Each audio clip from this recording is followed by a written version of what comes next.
Magandang hapon Pilipinas, live mula dito sa Pag-asa Weather and Flood Forecasting Center. Narito ang latest sa lagay ng panahon. Patuloy pa rin nating binabantayan ang bagyong Butchoy na tinatayang tatama na nga sa Taiwan bukas ng madaling araw. Gayunpaman, ngayon ay nahagip na ng mga kaulapang dala ng bagyo ang ilang bahagi ng Taiwan.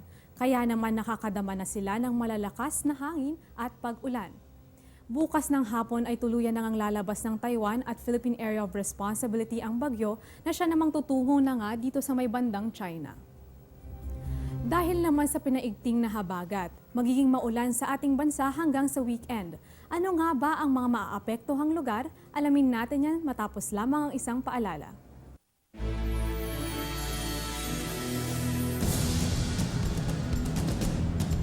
Be safe sa daan tuwing may ulan.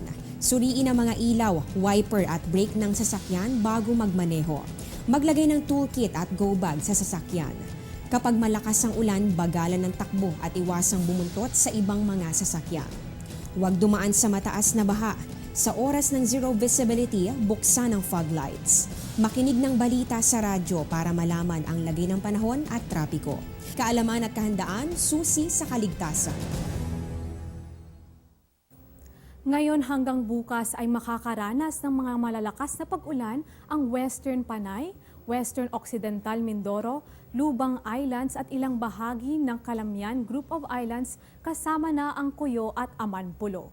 Katamtamang pag-ulan naman ang mararanasan sa Central Panay, Boracay, Southwestern Negros, ilang bahagi ng Oriental at Occidental Mindoro, Metro Manila at Laguna. Makakaranas din ng moderate rains ang Batangas, Cavite, Bataan, Bulacan, Southern Zambales at Batanes Group of Islands.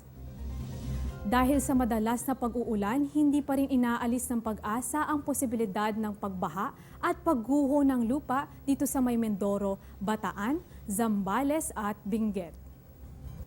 At yan ang latest mula dito sa Pag-asa. Ito po ang Panahon TV kung saan walang pinipiling panahon ang pagbibigay impormasyon. Ako po si Desa Lutopay. Magandang hapon po sa inyong lahat.